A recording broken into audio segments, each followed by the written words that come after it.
दूर दूर से आते हैं जी लोग जनाब इधर मरी के शहर में, लेकिन हम आपको मरी के गांव दिखाएंगे, पहाड़ियाँ दिखाएंगे और सारा दिन हम पहाड़ियों के ऊपर घूमते हैं, वो भी आपकी खातिर।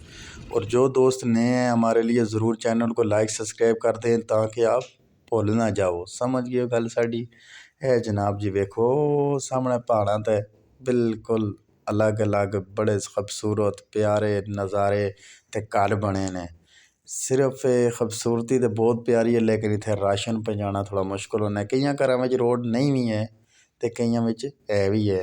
यह जनाब जी कैरी डब्बा जा रहा है, देख सकते हो। तो यह रोड है जनाब जी, इस रोड से असी आ रहे सां। मेन रोड है उसकी हरीपुर की जी मरी जा रही है, वह रोड है जनाब जी। तो बकरियां भी हाईलाइट हो गई। इन्हें आख्या ये पता नहीं के कैमरा घुमाई जा रहे। मैं आख्या जरा तुसां भी वीडियो भी आना चाहिए, के ख्याल ने। ये जनाब जी दरकोट का ग्रां है, गांव दरकोट। इस दे नाल पिछे फैसल मस्जिद भी है। यह रोड जी है ना मैन तो मैं दसता जावा, यह मैन रोड जनाब जी फैसल मस्जिद जाती है उस सीधा सामने। और सर्दी बहुत शदीद किस्म नहीं हो रही है, देख लो मैं कितनी मोटा कम्बल और चादर नाल पलेटी है।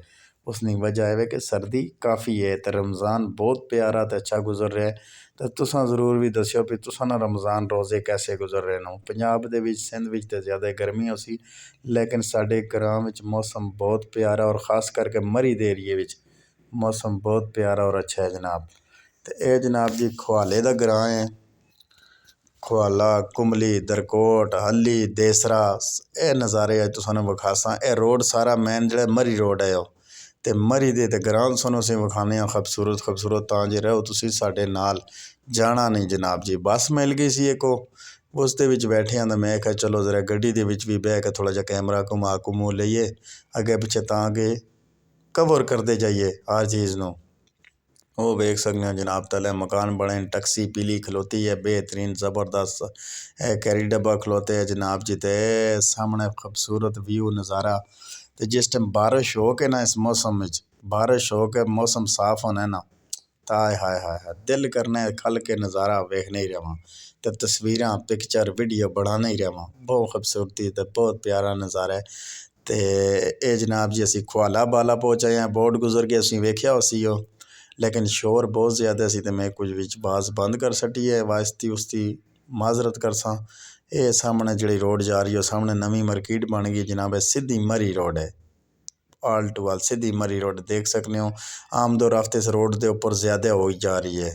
उसकी वजह यह है जी नूरी अबशार जबरी बाज़ार सारा जड़ा ने अगे हवेलियाँ एबटाबाद हरीपुर में रोड जाके मिलनी है जनाब जी। तो इतने सारा आल टू आल जो खूबसूरती नज़ारा तो हर चीज़ आ लोके लोगों ने रखी है। तो इस वजह की दुकाना भी बेहतरीन ज़बरदस्त बननिया शुरू हो गई। आमदो रफ्त ज़्यादा होने की वजह थी तो तकरीबन हर चीज़ मिल भी जाती है। ज़्यादातर टूर वाले बहन भाई इतना आमने लाहौर कराची मुजफ्फराबाद शकरगढ़ सारा इधर के पंजाब के एरिया में जो काफ़ी आते हैं। ये गौरनमेंट हाई स्कूल है जनाब जी जबरी का।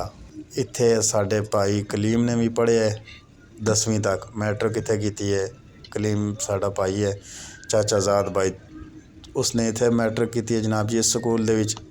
तो ये पुल जोड़ा ये पुल भी हुण पिछे ही बनया वो सामने पुराना पुल भी तले मौजूद है, उसनों ख़त्म नहीं किया गया लेकिन नवा पुल भी मौजूद है बने है।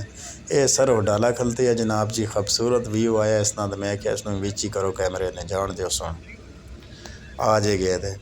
तो ये जोड़े सामने सुन दरख्त नज़र आ रहे हैं सारे आल टू आल चीड़ का दरख्त पाया जाता है इस इलाके ज़्यादा, और ये है भी सरकारी है। लोगों की अपनी मलकीयत ज़मीन भी काफ़ी है और उसने भी मौजूद नो, लेकिन ज़्यादातर लोगों ने सरकारी भी आ जाते तो मलकीयत भी है। लोग अपने घर मकाना भी पाने। तो ये 100 साल तक चीड़ का दरख्त या काऊ का दरख्त जोड़े ना यह नहीं जाता कभी भी। वो सामने देखो रो के ऊपर जनाब जी किस तरह उन्होंने मकान तैयार कर लिया आल टू आल। मैं कह जरा उर्दू भी ठोकाना है ना वो कुछ जरा पंजाबी जी लगी रही सी, उर्दू का ना तो कि दस उर्दू बोल नहीं रहा। अच्छा जी हमारा सफ़र नवा दवा शुरू था जनाब जी।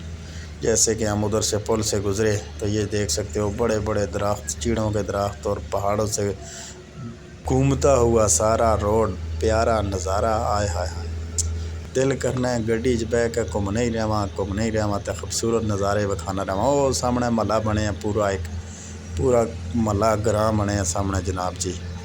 ਇਹ ਜਮੀਰੀ ਦਾ ਗ੍ਰਾਂ ਹੈ ਮੇਰੇ ਖਿਆਲ ਤੇ ਜਨਾਬ ਜੀ। ਅਸੀਂ ਬੈਠੇ ਹੋਏ ਹਾਂ, ਵੇਖ ਸਕਦੇ ਹਾਂ ਬੱਸ ਦੇ ਵਿੱਚ ਜ਼ਰਾ ਇਹ ਨਾਲ ਨਿੱਕਾ ਵੀ ਤਿਆਰ ਬੈਠਾ ਹੈ। ਮੈਂ ਆਖਿਆ ਜ਼ਰਾ ਪਿੱਛੇ ਵੀ ਨਜ਼ਰ ਮਾਰਾਂ, ਇਹਨੇ ਕਿਸੇ ਲੇਡੀਜ਼ ਦੀ ਤਸਵੀਰ ਆ ਜਾਏ ਤਾਂ ਬੰਦਾ ਅੱਛਾ ਨਹੀਂ ਲੱਗਣਾ ਨਾ। ਇਸੇ ਦੇ ਨਾਲ ਮੈਨੂੰ ਦਿਓ ਇਜਾਜ਼ਤ। ਅੱਲਾ ਨਿਗਹਿਬਾਨ ਦੋਸਤੋ।